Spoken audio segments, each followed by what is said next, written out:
Hi, Linda. Would you introduce yourself and away you go? Hi, I'm Linda Muzio, and I first would like to thank CHNA and also Langara College for facilitating this webinar and its recording.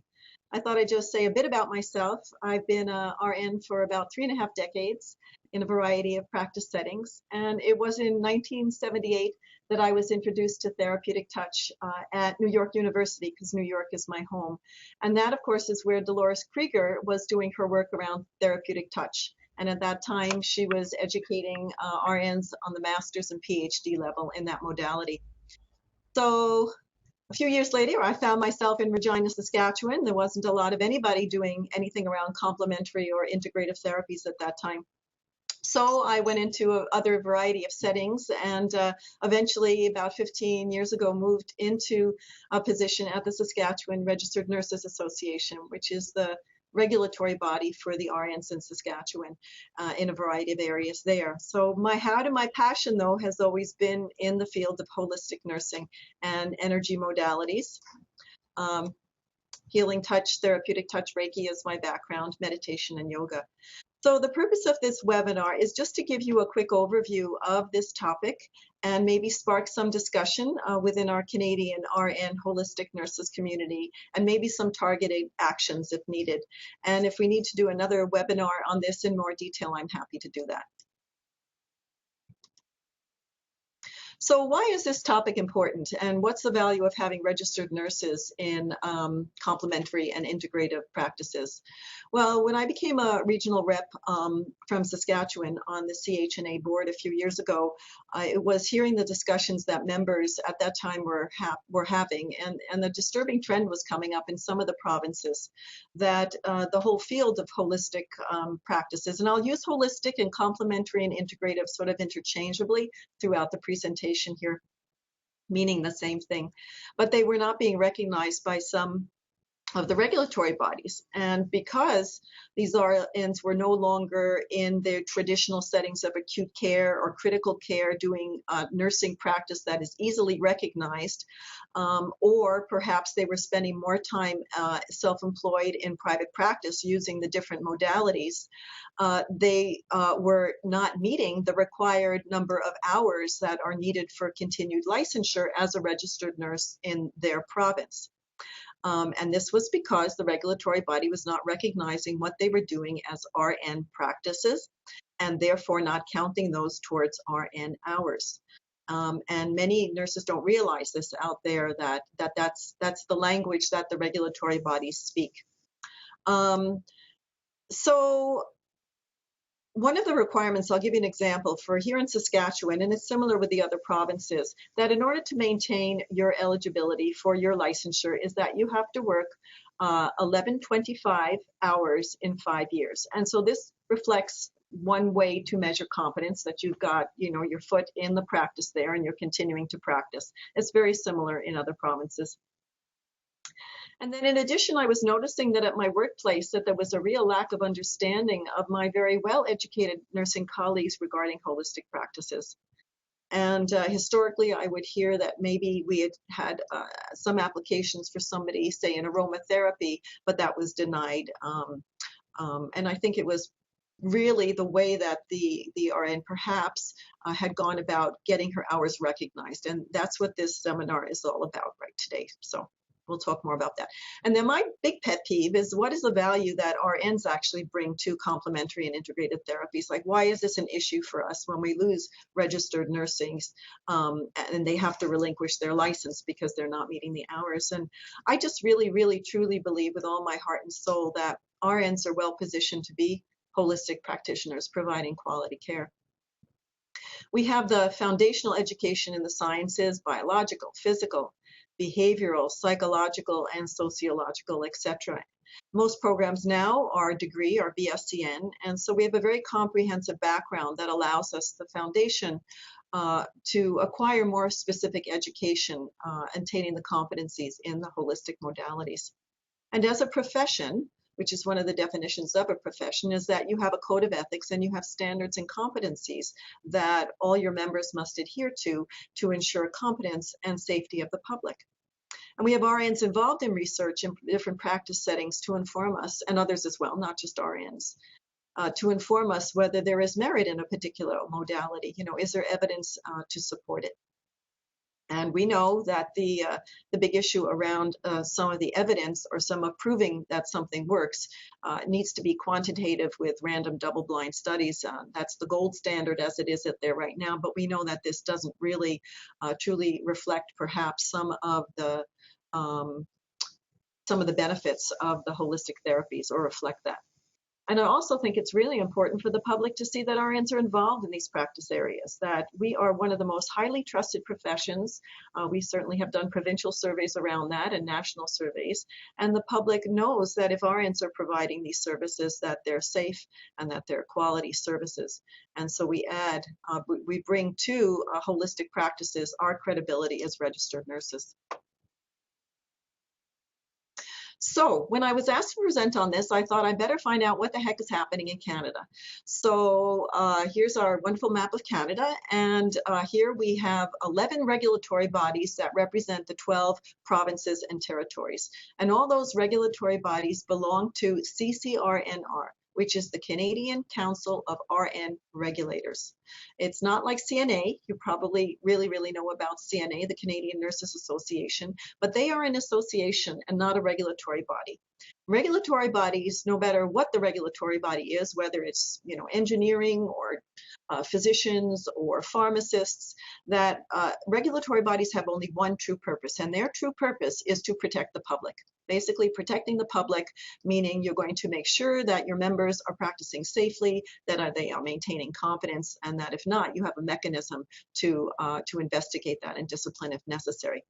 So all the regulatory bodies meet that mandate of protecting the public by registering, issuing licenses to RNs and nurse practitioners, grad licenses, etc., assessing different applicants to see whether they meet the requirements for licensure in that province. They could be international, or it could just be a neighboring province, which of course makes it a lot easier. And the regulatory bodies, they approve the RN educational programs in their province. They all have a competence assurance, or what used to be called investigation and discipline area. We promote good practice by providing nursing practice consultation advice and guidance to members of the public. This is one of the areas I work in. So we take call from our members, other regulatory bodies, and the public, and provide practice advice around different issues that they're having. And we produce a whole plethora of documents around standards and competency, code of ethics, guidelines for all sorts of things. And you'll actually see that there are 3 provinces that have special documents that address complementary and integrative therapies. And also the regulatory bodies do provide education and workshops. So as I said, all the provinces, 10 and 2 territories, are covered off in the 11 regulatory bodies. And I won't list them all. You probably know the one that you belong to, or at least I hope so, because that's a good starting point. So the questions that I asked, I sent out about 7 questions. And the first one was, does your regulatory body recognize complementary and integrative practices? And if so, for those that are engaged in that, do you only approve a particular number of hours? So some of them were only to 10% or 30% or something like that, some recognition of that. And if you did recognize complementary and integrative practices, which ones have you recognized? And I listed a bunch of them for them to choose from if they wanted to. And I asked, how many RNs do you have that you've approved their complementary and integrative practices? And if so, what process is used? And are the documents that would address somebody would need to complete to apply for this recognition, are they on your website? And if you haven't recognized somebody, what were the reasons? And one of the most important was, can I share this information with CHNA and on this webinar? And everybody said, yes, please go ahead and do that. So these are the results of the first question, which is really the one that they all answered and then didn't answer most of the others. So you'll see why, because when we asked that question of did they recognize complementary and integrative practices, they said we assess them on an individual basis. And then the other theme that came up that was very, very important, and I think that has been missed by some applicants, is that they talk specifically about the modality. So perhaps it's aromatherapy that you use, or perhaps it's just relaxation. Well, actually, that's not a good example because that is part of our nursing. That's easily recognized, as is visualization. Say it's healing touch or therapeutic touch, and that's the practice. That's the only modality that you use. And so you fill out the form saying, this is the modality that I use. And you don't integrate it into the rest of nursing. All that wonderful, wonderful expertise and competencies that you bring as a registered nurse, which is your knowledge, skill, and judgment. So what was very important was that it was a recognition that the complementary therapies are part of nursing practice, but they don't comprise the only thing that you do. You don't just walk in there and lay your hands on somebody and there you go. We know as nurses and in the certification programs that we've taken that we use the nursing process around that. So we'll go into that in a little more detail later, but the nursing process that we have all learned is you need to show that you do an assessment of your clients and perhaps how you do that if they want those details. You know, what is the nursing diagnosis that you have come up with in assessing your client and using all those skills in dialogue, in talking, in whatever type of physical assessment that you're doing, your energy assessment, and then saying, okay, this is all the information that I've taken in as a knowledgeable registered nurse. What do I think I want to do to aid this client in addressing some of their issues? You do this in conjunction with the client always. You provide whatever modality it is, maybe it's several modalities, you evaluate the results of that modality, and then the cycle begins again. And so if you take nothing else away from this webinar, it's that. It's to ensure that you include all of what you do as a registered nurse in the nursing process in filling out your application, because that is certainly what many of them look for. So just remember that complementary therapies in and of themselves are not nursing practice.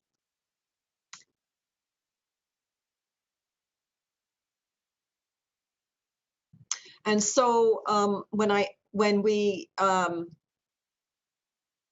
anyhow, I'm just reading the rest of my notes, which is basically saying the same thing. So we'll just sort of carry on here. And the other important thing was that they needed to be research-based. So it's very important that if there is evidence out there, and there should be around the care that you're providing your clients, is that you include that as well, because that also shows that you have done your homework and that it goes in conjunction with nursing as a science as well.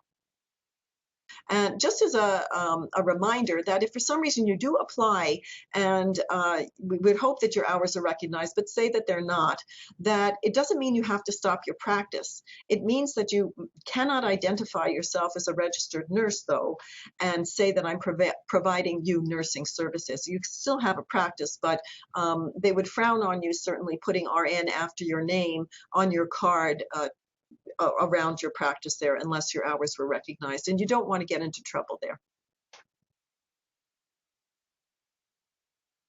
And so the other questions around recognition of hours and such, well, some of them said they had no limit, but they had to be nursing hours, which meant they really wanted somebody to show the number of hours that they were doing and everything that they were doing in this particular practice. In one of the provinces in PEI, they said, no, we don't give any more than 10%. And in Manitoba, they said, we don't have a specific percentage, but the alternative therapies cannot be part of the practice. They can be part of the practice, as I said earlier, but not sort of the primary sole practice, targeted practice. And as far as the types of modalities that were recognized, Newfoundland and Labrador talked about healing touch, acupuncture, relaxation, and noted that relaxation and visualization were part of the normal part of nursing practice. Manitoba was recognizing acupuncture, but many of the regulatory bodies, they don't keep stats on this, because they don't keep stats on how many nurses do cardiac monitoring or take blood sugars or change wound dressings.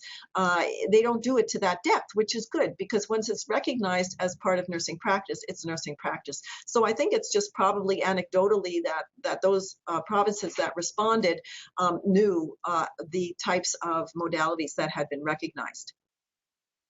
And so there's no special license that's given for a particular, there's no complementary and integrative RN license that is given and data collected by the regulatory bodies.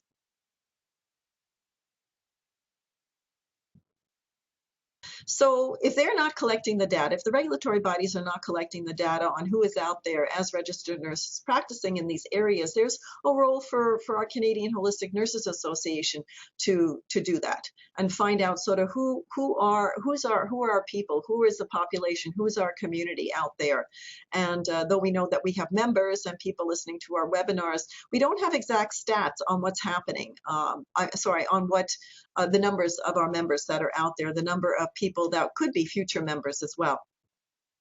So when I asked about what process is used to recognize nurses in these practice areas, that the process used is on an individual basis, and that they have information on their website and forms to complete for recognition of practice hours. And so these are submitted and they are individually assessed. And I asked what other documents they had, if there were also some special documents, and 3 regulatory bodies, CARNA, the College and Association of RNs of Alberta, and Ontario, the Canadian Nurses Organization of Ontario, and the College of RNs in Nova Scotia, had specific documents that talk about complementary integrative therapies, and they all have a little different slant to them.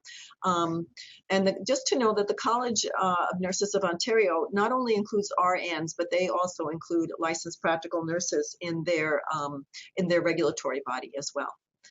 The other thing that I just want to touch upon here is the area of self-employment or private practice, because often this goes hand in hand with somebody who is doing complementary and integrative practices not in the hospital or in the community or in home care, they're not employed by somebody else doing this.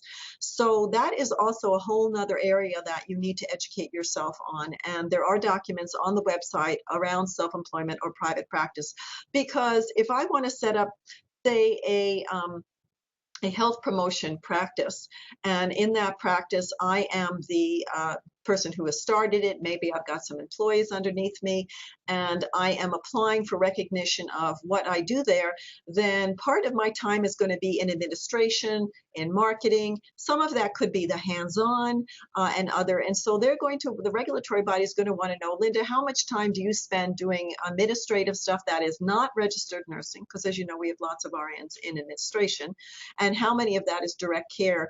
And then they will assess that, and some of those again will say, we'll give you 10%, 30%, 50%, but no more around those. So that's just another area that if you are self-employed in private practice, that you want to ensure that you're working with your regulatory body. Because part of this is nurses will go along and work in their area. Maybe they start off, this seems to be the trend, is that many will continue to work in the areas that we find nurses, so acute care, home care, they're doing what they've always been doing in those areas, not necessarily importing their holistic practice of complementary and integrative therapies into there. They're just, say, functioning as a CCU nurse. And then they have an interest in holistic nursing, and so they start to take the courses in healing touch and therapeutic touch and mindfulness-based relaxation and meditation, and they're finding that they're drawn more towards that area, and so maybe now they're going part-time, and then years go on and they're going casual, and the hours that they are working as a registered nurse in those settings that the regulatory bodies acknowledge easily is going down, and the number of hours that they're working outside in their own sort of private practice are going up. And then sometimes it gets to the point where they can no longer meet those 1125 hours in 5 years, and they go to apply for a license, and they realize that, and then they're applying for recognition of their complementary and integrative therapies, and they're being declined, and then it's too late to do anything about it. So that really is another very important thing, is to go on the regulatory body sites now and start talking to them, so that you're not caught in that place where a lot of the CHNA members have been caught and then have had to relinquish their license. And that's where I feel that we're really losing those really expert RNs, in holistic nurses, and they're not able to be licensed anymore. And just some of them said the reasons for not recognizing is they hadn't received any requests. So maybe that's coming in some areas, and some of the provinces are very small as well. So when we're looking at the bottom line, the takeaway is know your province or territory's legislation and the potential limitations. Just to let you know that some of the provinces and territories have specific Health Professions Act, and in that are restricted activities. So an example might be acupuncture, where they say only these particular professions can do acupuncture. And if you're not listed in that, then there's going to be a problem if that's what comprises a lot of your holistic practice. So you need to know your particular provincial RN standards of practice and competencies as well. So you need those documents. All of the provinces have continuing competence requirements, where you go back to your standards and competencies, or some of them are called indicators, and you have to set your goals for the year. So you'd be familiar with those documents. Ensure that you access the website for that information, and certainly connect with the right people in your regulatory body and make a personal contact with them, because you find out a lot on the phone as well. And I just think it's always good to have that personal contact, and that way they get to know you as well. Connect with other registered nurses in your province and elsewhere for assistance as well. And please remember to complete the application forms properly, put the nursing process in there, demonstrate how you applied your nursing knowledge, skill, and judgment. You might even have to put in some case studies. Remember that it's not the modality in and of itself that comprises your entire practice, that it is everything that you bring as a registered nurse. Include evidence as much as you can if you've got that. And I was reviewing I don't review the applications, but sometimes people will give them to me just on the side to just take a look at. And there was lots of wonderful information there. Make it easy for the people to look at the documents that you're submitting as well. Connect them with different websites, or summarize some information so that they can understand it. Because you have to remember, this is also a learning curve for many of the people that are reviewing the applications as well, that this can be totally new to them. They've never experienced any sort of complementary or integrate modality. And let CHNA know of your success or the barriers to your recognition, so that we can track it and work together to decrease those barriers and get our registered nurses community of complementary and integrative practitioners growing. So that's the end of my presentation. If you would like to contact me, that is my personal email address. And this is a time that if you have any questions, you can indicate them on the chat. And I believe Judy is going to take over on that now. Yes, thank you, Linda. Hope everybody can hear me. I had a question, or a statement and a question from Linda Turner. A very interesting presentation, and I found it really interesting as well. Will we help them to submit if they need help? Meaning, obviously, having you informally review an application makes great sense, but could we institute some kind of ongoing support to make that work? I think that's something that we actually need to do. And I know that in many of the provinces, these practices are, it seems to me, coming from Saskatchewan, that they're very easily recognized. And that there is no question about it when I've spoken to some in the other provinces, including CRNBC, which is the College of RNs of British Columbia. So it would be really important to know why that's successful, and ensure that we can give that information to those that are applying. And I'm certainly willing to help people work through it. From my knowledge, I never expected that I'd be working for a regulatory body when I graduated 35 years ago. And I've learned a lot being here, and I've learned that the regulatory bodies, like many organizations, use a particular language, and that if we are wanting to partner with them and interface with them, that we have to learn to speak that language, and then they learn our language as well. And so I'm hoping that at some point, well, we have identified a strategic plan for the Canadian Holistic Nurses Association, and this is one component down the road for it that I think is pivotal to actually building our community and being able to offer our services and really getting them recognized.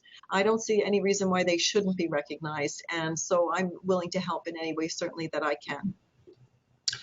Thank you. Yeah, it's, to me, it's very interesting when there are provinces with very different approaches to things and regulatory bodies in those provinces, that having a national body that kind of really enables the conversation to engage all of those people and sharing amongst themselves about how they approach this topic and what you need to do is actually a very useful, application of having a national body taking the lead on that.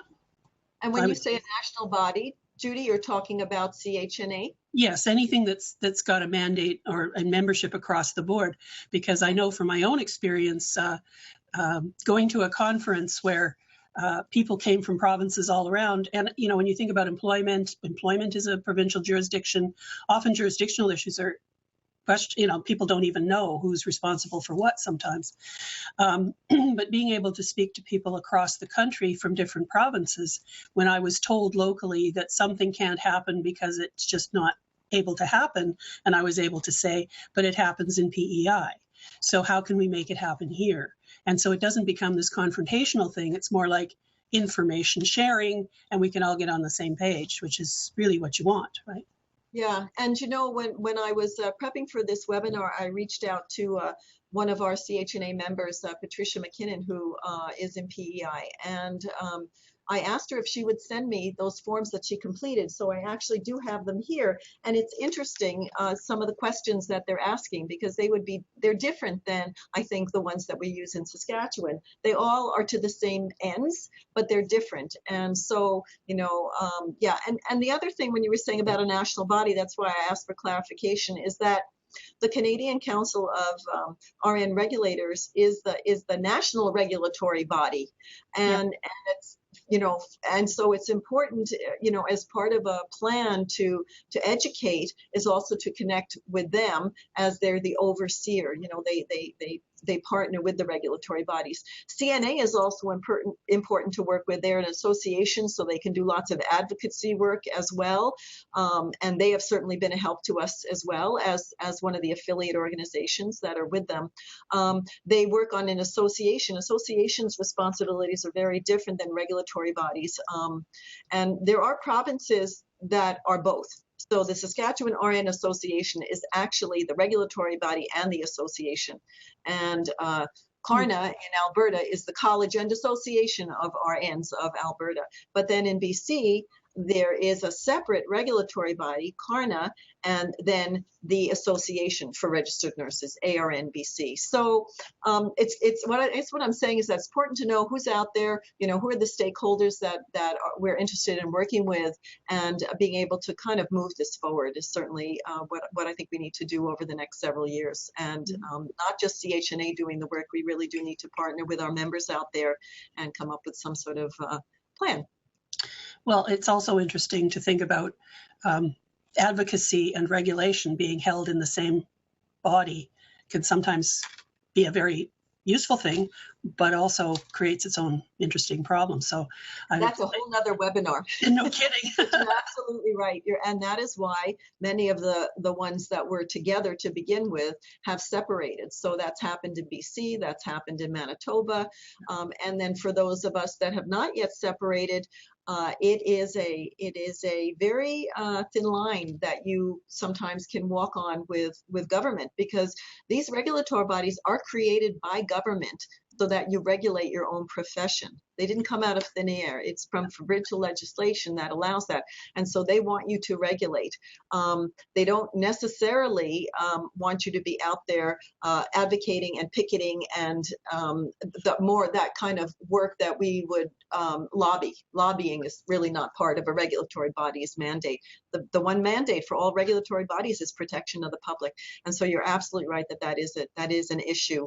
And who knows where we might, go in the future in Saskatchewan or the other provinces that still don't, they're not separated. Well, that's a lot of food for thought. I don't see any other specific questions that have come in. So if you'd like, going once, going twice, type in your question. Linda says, thank you very much. And obviously this has triggered a lot of ideas for future conversations. I'd like to thank you very much for your time and effort putting together this presentation. It was very useful and interesting. And I think we're done. I'll turn off the recording and say goodbye to everybody, and we'll certainly let you know if we have more coming up. At this moment, we haven't scheduled any more webinars that I know of, and we're heading into the summertime. So by all means, let Linda know. She's got her name and email up there. If you have ideas that have been triggered by this process of webinars, and do look for the recording, which will go up on the YouTube channel for the Canadian Holistic Nurses Association probably within a week. Having a little bit of a struggle getting these things up at times, but they get up there and it's very helpful. We've had Ruth Lamb talking about advanced integrative energy healing. We've had Cheryl Larden. We've had Mary Catherine Campbell. There's been a whole spectrum of things that have been quite interesting. So I thank you for the education I've had. And thank you so much for doing this. Bye for now. Thanks for your assistance, Judy. No problem.